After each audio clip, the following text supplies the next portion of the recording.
नमस्कार study hard YouTube channel रे आपण को पुणी थे सुस्वागत। तो बंधु मैंने आज वीडियो रे आम पुणी थे उड़िया जीके सीरीज रो आउ एक अध्याय आसी सारी और आज वीडियो रे मध्य आम ब्रीफली उड़ीसा जीके रो टॉप 20 क्वेश्चन विषय रे पूरा एक्सप्लेनेशन करवा आउ जोटा कि पूरा इम्पोर्टाट एमती नुह कि जमीती सेमती क्वेश्चन भी आपको डिस्कसन करदेवी मु जोटा कि परीक्षा आपंकर बहुत इम्पोर्टाट आउ उपयोगी से भाया क्वेश्चन आम पुणी थे डिस्कस करवा। तो चलतु डेरी नक आज वीडियो सेशन आड़ को आगे जावा। आज प्रथम क्वेश्चन हूँ who is known as the Gandhi of Odisha. Question कहूँ ओडिशार गांधी बोली क्यों व्यक्ति को कह जाए और यार सठिक आंसर होची ऑप्शन नंबर सी मन रखु गोपबंधु दास। आमर गोपबंधु दास को आम ओडिशार गांधी बोली कह जाए। आपण मैंने जानते मो गोपबंधु दास विषय रे गोटे दिदड़ी एक्सट्रा आपन को इनफॉरमेशन देदेवी। या ना उत्कल मणि कह जाए या उत्कल मणि बा ज्वेल ऑफ ओडिशा कह जाए। आउ ये ही से व्यक्ति थे जे कि सत्यवादी वन विद्यालय आपण मैंने ठीक से जानी सत्यवादी वन विद्यालय प्रतिष्ठाता थिले। सत्यवादी वन विद्यालय ये प्रतिष्ठा करथिले। आउ यांकर आपण जानी छबिल मधु वर्णबोध बहुत आमर छोट बेलू आम पढ़ु आसलु से बही से निजे ही रचना करते। आउ यांक विषय गोटे बहुत इम्पोर्टाट कथा 1921 मसीह जो महात्मा गांधी ओडिशा को आसते यांकर बहुत से योगदान थिला। महात्मा गांधी ओडिशा को आसीबा पई यांकर बहुत बड़ा हाथ थिला। तो move on to question number 2। Question number 2 कहूँ जस्ट एक minute who is known as the Mother Teresa of Odisha. ओडिशार आम ओडिशार मदर टेरेसा बोली कहाँ को कह जाए। ओडिशार मदर टेरेसा आउ यार सठिक आंसर होची ऑप्शन नंबर ए रमा देवी। मन रखु यार सठिक आंसर होची ऑप्शन नंबर ए रमा देवी। आउ यांको विषय रे आपण को एक्स्ट्रा इनफॉरमेशन टिके दे दउची जोटा कि ये जो हमरो 1930 मसीह रे 1930 मसीहार जो आमर ओडिशा रे लवण सत्याग्रह होइतिला इतिरे ये यांको ओडिशार माँ बोली मते कह जाए। 1930 मसीह जो लवण सत्याग्रह होइतिला सेतिरे से बहुत इम्पोर्टाट रोल बहुत यांकर हाथ थिला। आउ से घरे घरे जाई आमर माँ मानंकु बा भौणी मानंकु आमर जातीय आंदोलन रे जोगा देबा पई उत्साहित करुथिले। आउ यांकर नारे गोटे कॉलेज भी अच्छी भुवनेश्वर रे मध्य आपण माने जानिथिबे। तो यार सठिक आंसर होची option number A Rama Devi. Move on to question number 3। Question number 3 बहुत इंपोर्टेंट क्वेश्चन जोटा कि आपनकर हैशटैग क्वेश्चन। क्वेश्चन नंबर 3 कहूँ हु बिल्ड कटक सिटी। आमर कटक सहर प्रतिष्ठाता किए आउ यार सठिक आंसर होची ऑप्शन नंबर बी नृपकेशरी। मन रखु नरेश नृपकेशरी बा राजा नृपकेशरी होउचंती यार सठिक आंसर। आउ कटक को से 989 एडी रे एन डोमिनी रे से प्रतिष्ठाता करथिले बा प्रतिष्ठित करथिले बा गढ़ी थिले। और मन रखु कटक जो आमर सहर से 1000 वर्ष पर्यंत ओडिशार राजधानी हेकी थिला। ओडिशार राजधानी हेकी 1000 वर्ष पर्यंत थिला। बट 1948 मसीह रे इन 1948 बीबीएसआर बा भुवनेश्वर ओडिशार राजधानी रूपे परिगणित हैला। तो कटक सहर जोटा कि बहुत पुरातन सहर आउ बहुत आमर गोटे ता सहित आमर गोटे मेमोरी अच्छी ओडिशार। Move on to question number 4। Question number 4 कहूँ in which year the Nobel prize winner Dalai Lama visit Odisha. बहुत इंपोर्टेंट क्वेश्चन ओपीएससी लेवल रो क्वेश्चन। ये क्वेश्चन कहूँ जे दलाई लामा ओडिशा रे केबे आसीथिले आ क्यों दलाई लामा आसीथिले जी कि नोबेल प्राइज विनर। और यार सठिक आंसर होची ऑप्शन नंबर बी 1988। मने रखंतु 14th दलाई लामा जी थिले 14th दलाई लामा 14 नंबर दलाई लामा ओडिशा आसीथिले ना केबे 1988 मसीहारे। आउ से दलाई लामांकर नाम थिला तेंजिन गेट्सो। मने रखंतु तांकर नाम थिला तेंजिन। आपनको प्रोनाउंसिएशन टिके अलग लागो कारण से जड़े तिब्बतर लोक थिले ना से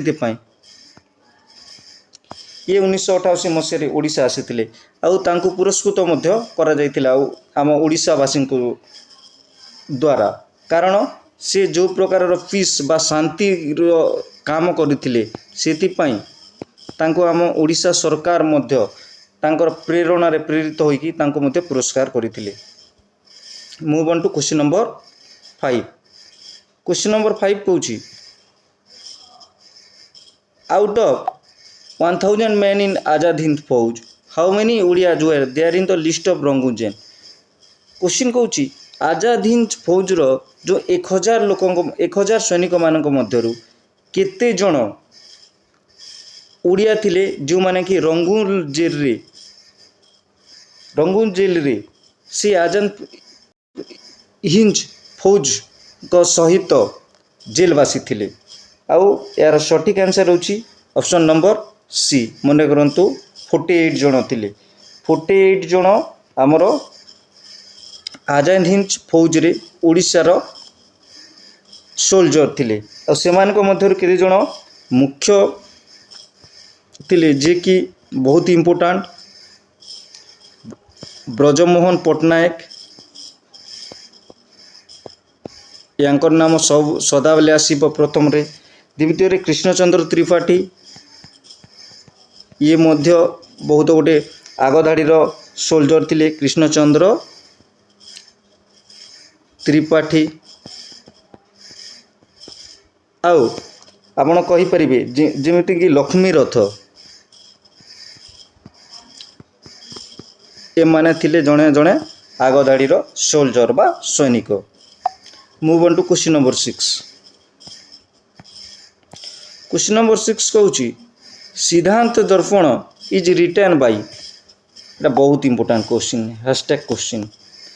आमर जो सिद्धांत दर्पण ताहा क्यों व्यक्ति द्वारा लेखा जाइतिला और यार सठिक आंसर होची ऑप्शन नंबर ए पठाणी सामंत। आपण माने जानि छंती पठाण सामंत को किए बा न जाने से तांको ना रे गोटे ऑडिटोरियम भी गोटे अच्छी आपण माने जानि थिबे। आउ ये आमर नयागढ़ रे यांकर जन्म हेइतिला केबे ना नयागढ़ रे 1835 मसीह रे यांकर जन्म ग्रहण होइतिला। आउ ये एमिति एक ज्योतिर्विद थिले जे कि छाई को देखी सूर्य घड़ी माने सूर्य चंद्र समय कही दौले कारण से समय घंटार से व्यवस्था नथिला। से सूर्य चंद्र एवं ग्रहंकर स्थिति को मध्य कही दौले। सूर्य चंद्र ग्रहकर स्थिति को मध्य कही दौले। आउ तांकर गोटे सबुठारु इम्पोर्टेंट जोटा कि सूर्य घड़ी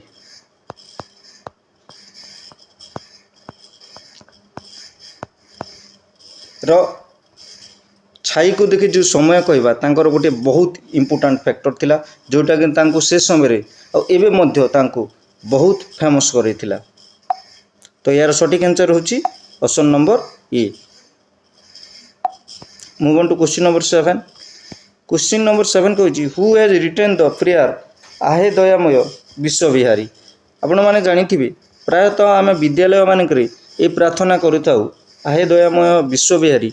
तो यार लेखक किए और यार सठिक आंसर होउचंती ऑप्शन नंबर बी। मन रखंतु रामकृष्ण नंद होउचंती यार सठिक आंसर। और रामकृष्ण नंद जो ये कविता लिखिछंती बा जो ये प्रार्थना लिखिछंती से ये कविता ना निजर बही साहित्य सपन बहिरु से आनिछंती। ଆଉ ଆପଣମାନଙ୍କୁ ଟିକେ ଜଣାଇ ଦେଉଛି ଯେ ଆମର ଜାତୀୟ ପିତା ମହାତ୍ମା ଗାନ୍ଧୀ ମଧ୍ୟ ତାଙ୍କର ସାବରମତୀ ଆଶ୍ରମରେ ମହାତ୍ମା ଗାନ୍ଧୀ ମଧ୍ୟ ତାଙ୍କର ସାବରମତୀ ଆଶ୍ରମରେ ଏ କବିତାକୁ ବା এই ପ୍ରାର୍ଥନାକୁ ଗାଇଛନ୍ତି ଓଡ଼ିଆରେ। ସେ ପୁଣି ଓଡ଼ିଆରେ ଗାଇଛନ୍ତି। ତ ଆପଣମାନେ ଜାଣିଥିବେ କେତେ ଇମ୍ପୋର୍ଟାଣ୍ଟ ଏ ପ୍ରାର୍ଥନା, ଆଉ ଆମର ଘରେ ଘରେ ପରିଚିତ এই ପ୍ରାର୍ଥନା। Move on to question number 8। Question number 8 कहूँ who is the founder of Utkal Sahitya Samaj. बहुत इंपोर्टेंट क्वेश्चन, पुणी थर ये हैशटैग क्वेश्चन। क्वेश्चन कहूँ उत्कल साहित्य समाज रो फाउंडर बा प्रतिष्ठाता किए, आउ यार सठिक आंसर होची option number C Madhusudan Rao. मन रखु मधुसूदन राव होचंती यार सठिक आंसर। आ मधुसूदन राव को विषय में आपड़ तो जानी सी आमर उत्कल साहित्य समाज को 1894 मसीह यहाँ प्रतिष्ठित कराइथिले। आउ से सत्यवादी वन विद्यालय जड़े शिक्षक मध्य थिले।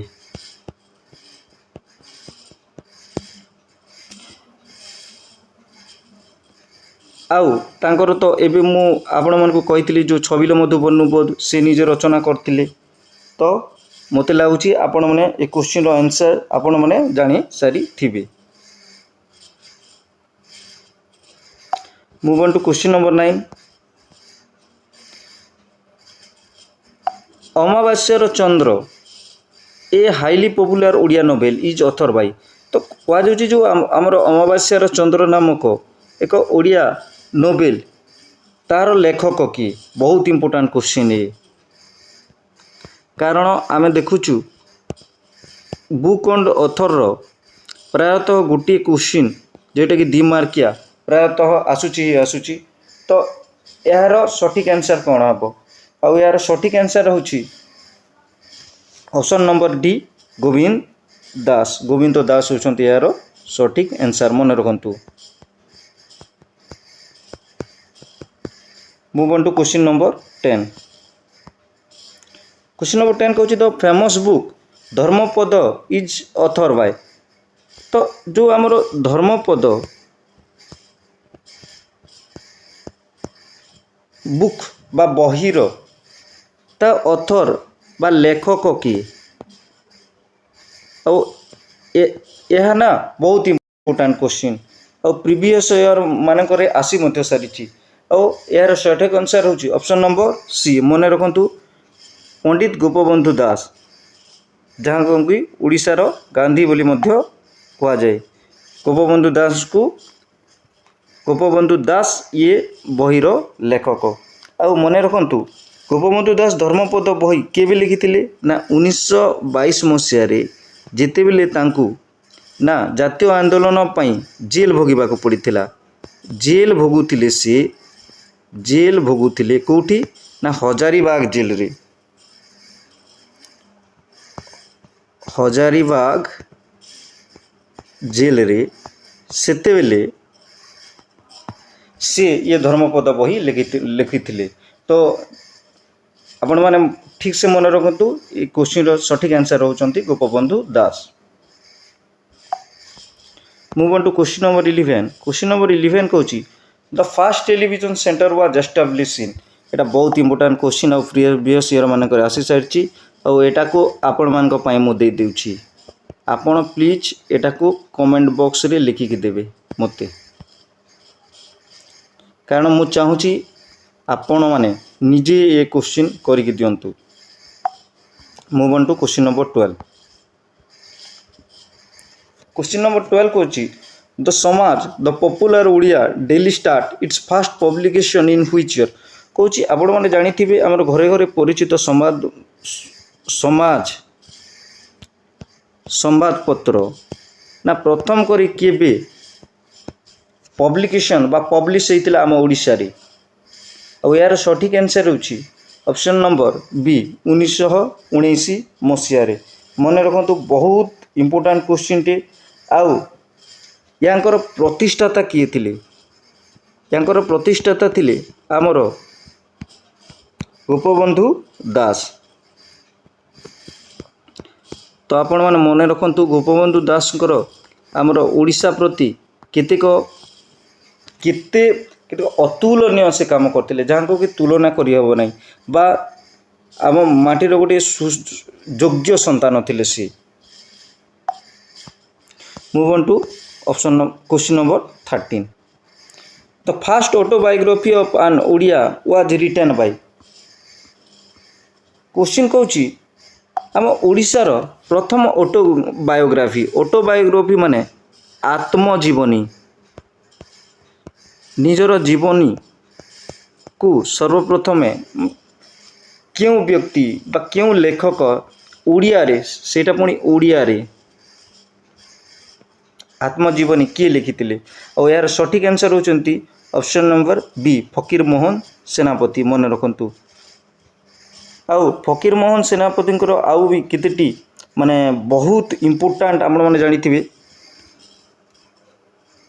सेटा हला जेमिति कि 6 मान 8 गुंड, ये बही 6 मान 8 गुंड आपण माने जानिथिबे, घरे घरे परिचित बहीटी, और परीक्षा रे बारंबार आसे ये। तापरे आम आपणकर मामू तांकर लिखित बही, तापरे प्रायश्चित, एटा माने बहुत इम्पोर्टेंट बही माने जोटा कि परीक्षा रे बारंबार ना आसे। आमको टिके टिके मन रखा पड़ो, बहुत किसी नुहे, जस्ट टिके टिके आमको मन रखा पड़ो।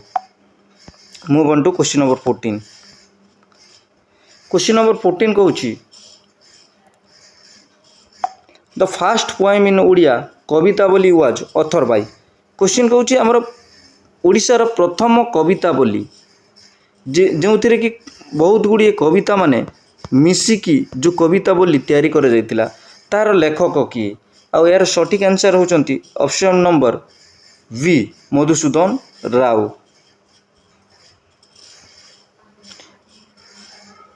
आउ आपण माने तो जानिथिबे जे मधुसूदन राव आमर केते इम्पोर्टाट, परीक्षा रे बारंबार या विषय रे गोटे दुईटा क्वेश्चन आसी सारी, आपण मैंने ये क्वेश्चन रो आंसर भी जानी सारी छंती। Move on to question number 15. Question number 15 कहूँ हाँ आ गोटे कथा या ना आमर भक्त कवि बोली मध्य कहुए, मधुसूदन राव को मन रखि दिंतु, भक्त कवि बोली मध्य कहुए। तो क्वेश्चन नंबर 15 कहूँ कुलवृद्ध ए फेमस नोवेल। तो Kulavriddha novel in Odia is written by. तो कुलवृद्ध जो आमर नोवेल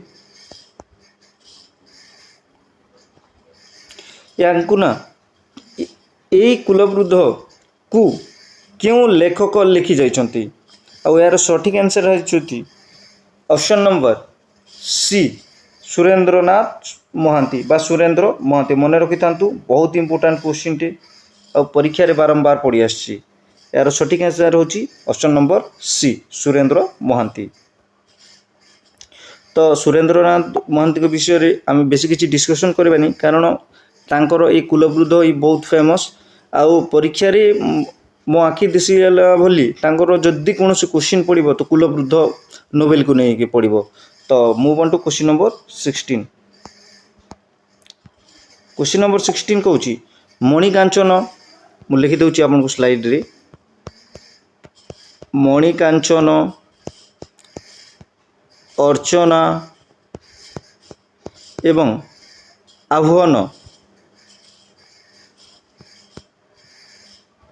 आह्वान the masterpieces in Odia literature are written by.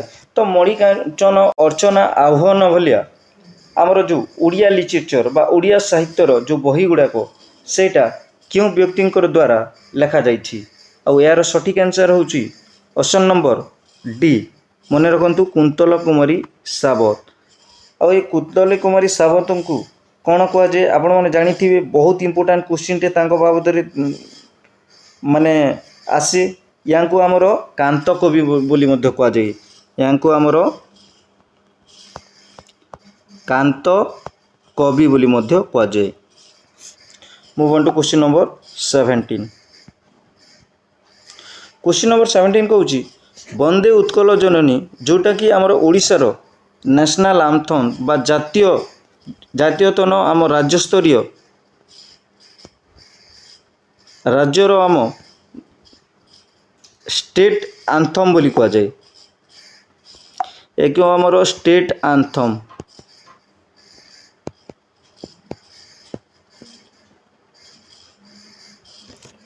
तो यार किए ये आमर वंदे उत्कल जननी को लिखि जाइछंती आ यार सठिक आंसर होची option number A Laxmikant Mahapatra.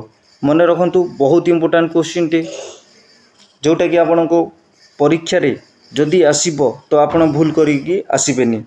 आ लक्ष्मीकांत महापात्र या 1912 मसीह प्रथम करी 1912 मसीह प्रथम करी आमर बालेश्वर जिले में एक उत्कल सम्मिलनी रे आपण मानक मु एक्स्ट्रा इनफॉरमेशन दे दूची बालेश्वर जिलार एक उत्कल सम्मिलनी रे एठार लिखि दूची आपण को उत्कल सम्मिलनी रे प्रथम करिकी याकू गाइथिले।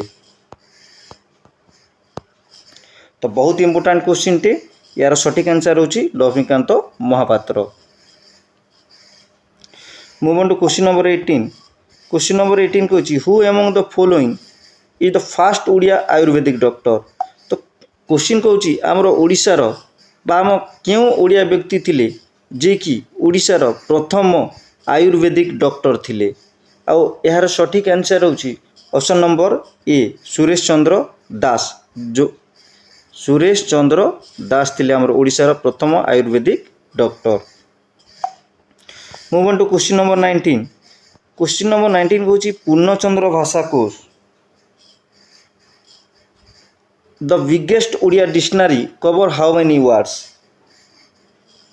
आउ यार स्लाइड टिके क्वेश्चन टिके एपट सेपट अच्छी बोधे टिके मु आपको क्वेश्चन नंबर 20 देखे दूसरी। क्वेश्चन नंबर 20 कहूँ Purnachandra Bhashakosha is compose bye. हाँ तो ये पूर्णचंद्र भाषाकोश जो आमर ओडिया डिक्शनरी बा आमर ओडिया जो भाषाकोश यार लेखक किए बहुत इंपोर्टेंट क्वेश्चन आपनकर परीक्षा दृष्टि आउ यार सठिक आंसर होचंती option number C Gopal Chandra Praharaj. मन रखंतु आउ ए पूर्णचंद्र भाषाकोश रे टोटाल 9500 पेज अच्छी बा पृष्ठा अच्छी। आउ एथिरे ना 7टी भाग अच्छी 7टी भाग बा 7टी विभाग को लेकिन ये पूर्णचंद्र भाषाकोश रो सृष्टि। तो आशा करुच्ची आपण मानकु मो वीडियो भल लगुथिबो। जदि वीडियो भल लागिला तो सांग माने दया करी मो वीडियो को लाइक एवं सब्सक्राइब करिवे एवं शेयर करबा को भूलिबेनी जो द्वारा को मते मोटिवेटिक लागिबो आपण मानकु एपरी कंटेंट देबाकू। तो आज पय एतिकी नमस्कार।